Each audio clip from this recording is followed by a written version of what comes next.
আসসালামু আলাইকুম। দাউদকান্দি অনলাইন স্কুলের পক্ষ থেকে সবাইকে স্বাগতম। বারোপাড়া ফুলমতি বালিকা উচ্চ বিদ্যালয়। আমি নার্গিস সুরেয়া, সিনিয়র শিক্ষিকা। শিক্ষার্থী বন্ধুরা কেমন আছো? আশা করি ভালো আছো। আমরাও ভালো আছি। আজ আমি নবম ও দশম শ্রেণীর দ্বিতীয় অধ্যায় হিসাব বিজ্ঞানের লেনদেন চ্যাপ্টার থেকে তোমাদের সাথে একটু বিষয় নিয়ে আলোচনা করব। তোমাদের দ্বিতীয় অধ্যায়ের 3 নম্বর অঙ্কটা একটু দেখো। লিগ্যাল এইড নামের জনাব আসফিয়া 2 মে 2017 তারিখে তার আইন ব্যবসা চালু করেন। প্রথম মাসের ঘটনাগুলি নিম্নরূপ। মে 2 তারিখ আইন পেশায় 1 লক্ষ টাকা বিনিয়োগ করা হলো। মের 4 অফিস ভাড়া পরিশোধ করা হলো। মের 8 দাঁড়ে সেবা সরঞ্জাম ক্রয় করা হলো। মের 12 মক্কেলদের নগদে আইনি সেবা দেয়া হলো 30,000 টাকা। অফিস কর্মচারীদের বেতন পরিশোধ 16 তারিখ। 25 তারিখ ব্যাংক থেকে ঋণ নেওয়া হলো। মে 27 তারিখ মক্কেলদের দ্বারে আইনি সেবা দেওয়া হলো। মে 30 বাকিতে কৃত সরঞ্জামের মূল্য পরিশোধ করা হলো। ক্ষয়ের প্রশ্ন, সেবা সরঞ্জামের অপরিশোধিত মূল্য নির্ণয় করো। ক্ষয়ের প্রশ্ন, মাস শেষে জনাব আসফিয়ার স্বত্বাধিকারের পরিমাণ নির্ণয় করো। গ মে মাসের লেনদেন দ্বারা হিসাব সমীকরণের প্রভাব দেখাও। শিক্ষার্থী বন্ধুরা, কয়ের প্রশ্নটা আছে দেখো। সেবা সরঞ্জামের অপরিশোধিত মূল্য নির্ণয় করো। অপরিশোধিত মানে যেটা পরিশোধ করা হয় নাই, তার মূল্য কত টাকা সেটা আমরা এখন বের করব। প্রথমেই আসে আমরা দেখি 8 তারিখে দ্বারে সেবা সরঞ্জাম ক্রয় করা হলো।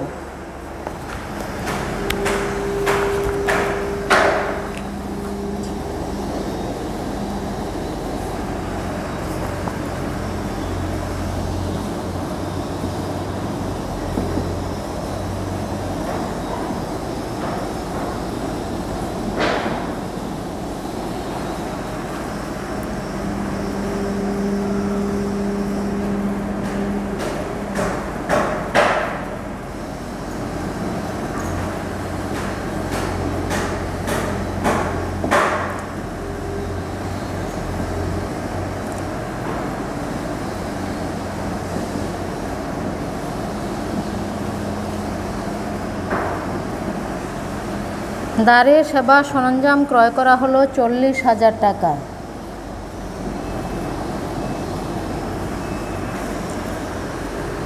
তিরিশ তারিখে আমরা দেখতে পাচ্ছি বাকিতে কৃত সেবা সরঞ্জামের মূল্য পরিশোধ।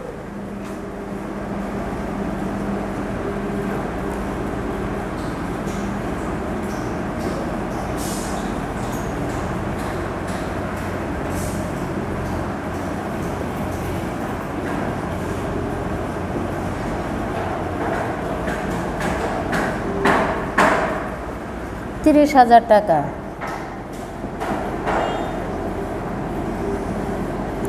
40,000 থেকে 30,000 টাকা মাইনাস করলে থাকতে আছে 10,000 টাকা।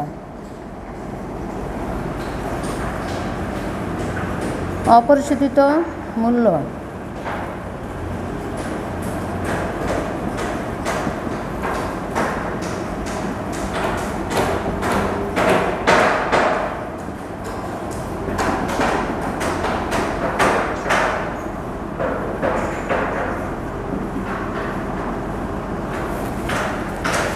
ক্ষয়ের উত্তর এখানেই শেষ।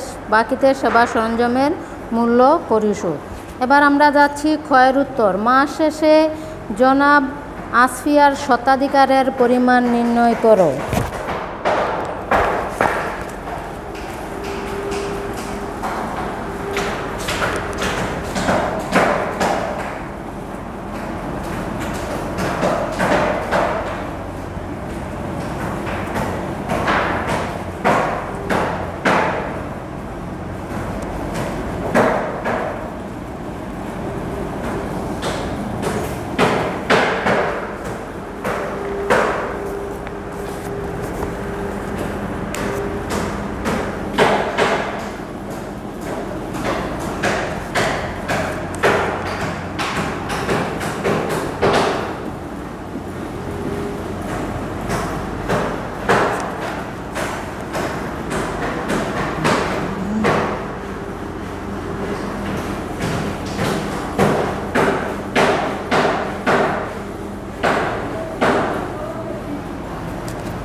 শিক্ষার্থীরা দেখো, ক্ষয়ের প্রশ্ন আছে, মাস শেষে জনাব আসফিয়ার স্বত্বাধিকারের পরিমাণ নির্ণয় করো। স্বত্বাধিকারের পরিমাণের নির্ণয় করার আমরা সূত্র আছে জানি, স্বত্বাধিকার সমান মূলধন প্লাস আয় মাইনাস ব্যয় মাইনাস উত্তোলন। মূলধনের থেকে আমরা যত মুনাফা জাতীয় আয় আছে সেগুলো যোগ করব, আর যত মুনাফা জাতীয় ব্যয় আছে সেগুলা মাইনাস করে নেব। তাহলে আমরা প্রথমে দেখো 2 তারিখে আমাদের আইন পেশায় 1 লক্ষ টাকা বিনিয়োগ করা হলো, সেটাই আমার মূলধন।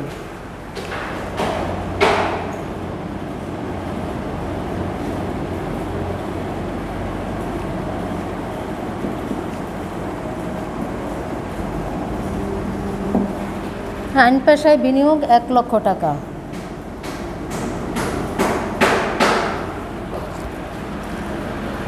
মেয়ের 4 তারিখ অফিস ভাড়া পরিশোধ করলো, সেটা হলো ব্যয়, তাহলে সেটা আমরা মাইনাস করে দেব।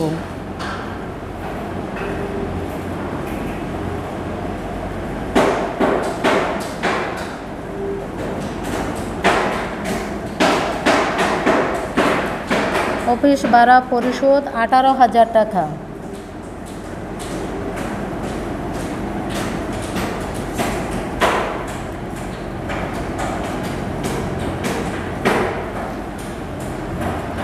$82,000 টাকা। 12 তারিখ মক্কেলদের নগদে আইনি সেবা দেওয়া হলো, সেটা আমার আয় যোগ।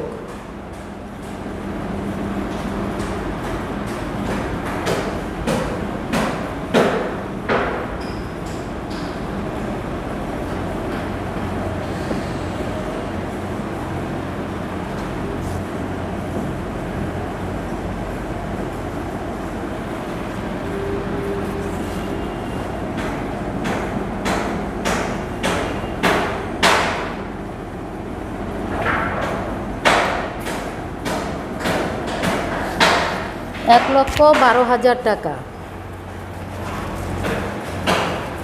16 তারিখ অফিস কর্মচারীদের বেতন পরিশোধ।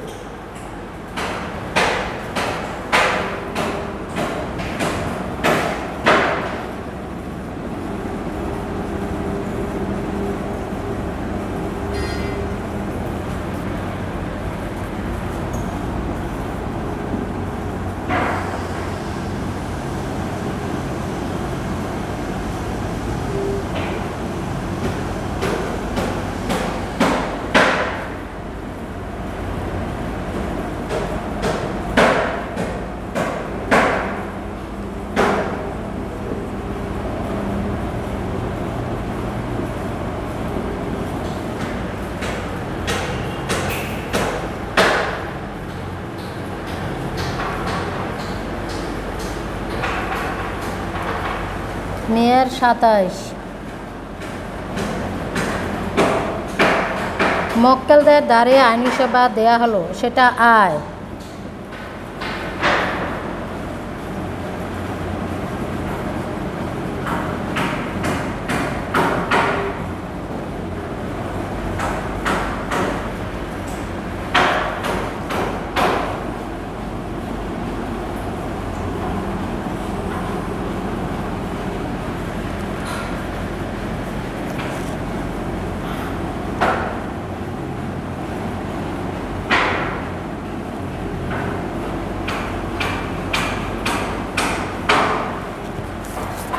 আমরা স্বত্বাধিকারের পরিমাণ পেলাম 1,62,000 টাকা।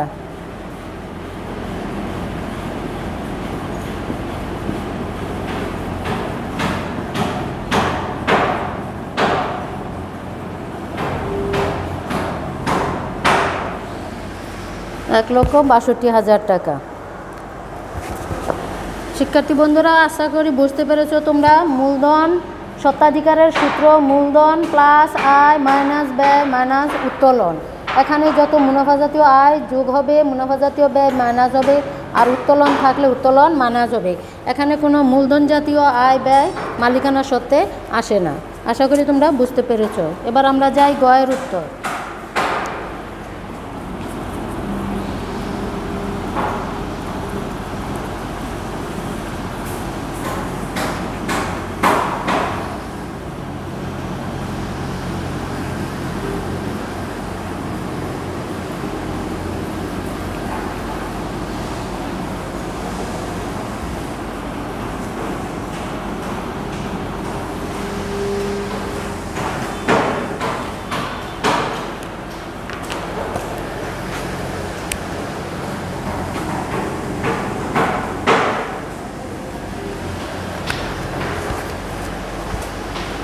গয়ের উত্তর বলছে মে মাসের লেনদেন দ্বারা হিসাব সমীকরণের প্রভাব দেখাও।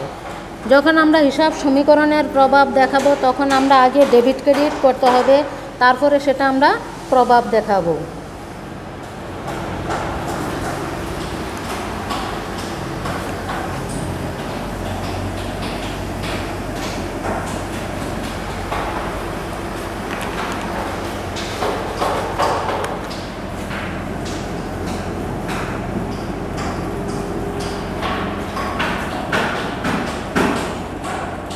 মেয়ের 2 আইন পেশা এত টাকা 1 লক্ষ টাকা বিনিয়োগ করা হলো, তাহলে সেটা আমার মূলধন, তাহলে এটা আমার ডেবিট ক্রেডিট হবে।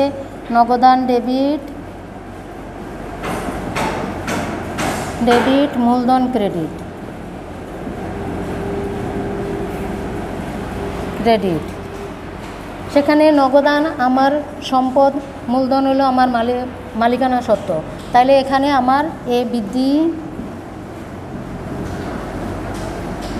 মালিকানা সত্ত্ব, ই দিতে পারি আমরা ই বৃদ্ধি।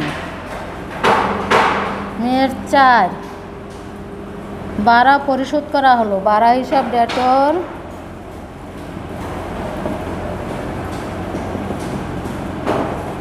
নগদান হিসাব ক্রেডিট। ভাড়া সেটা আমার মুনাফা জাতীয় আয়, মুনাফা জাতীয় ব্যয়, তাহলে ই হ্রাস। নগদান এ হ্রাস।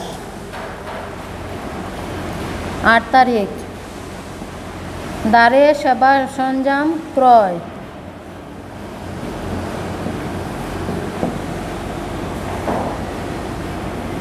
ক্রয় হিসাব ডেটর, পাওনাদার হিসাব ক্রেডিটর।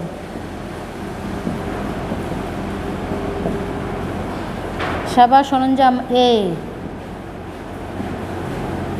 বৃদ্ধি, পাওনাদার এল।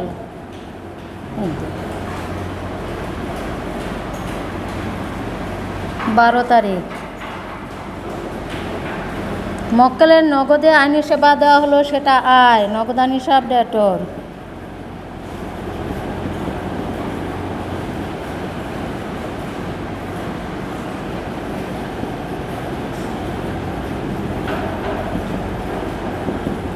হিসাব ক্রেডিটর।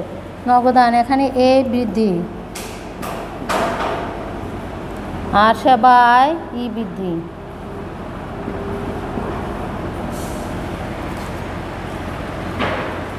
16 তারিখ অফিস কর্মচারীদের বেতন পরিশোধ, সেখানে টাকা গেছে, বেতন হিসাব ডেটর,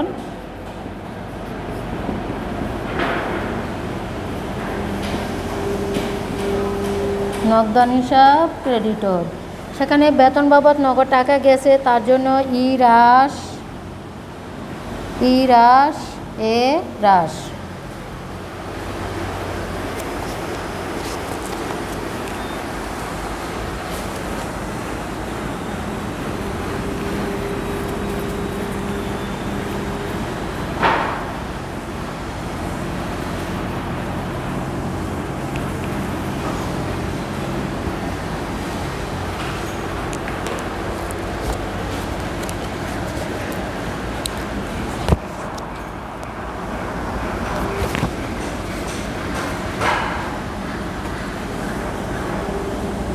মে 25 ব্যাংক থেকে ঋণ নেওয়া হলো, এটা নগদান হিসাব ডেটর,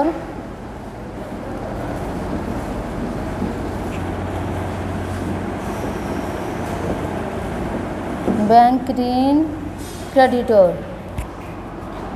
এ বৃদ্ধি, ব্যাংক ঋণ এ বৃদ্ধি। 27 তারিখ মক্কেলের দ্বারে আইনি সেবা দেয়া হলো,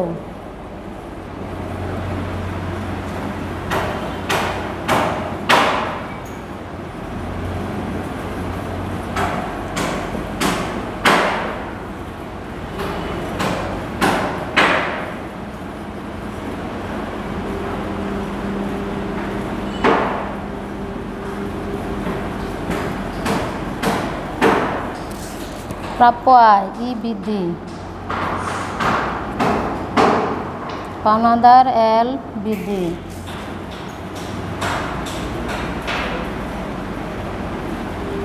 30 তারিখ।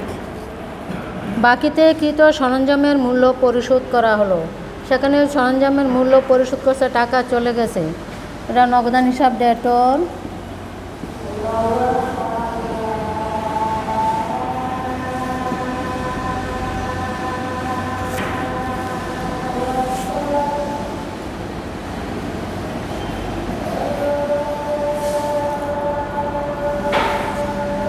সরবরাহকারী হিসাব ডেটর।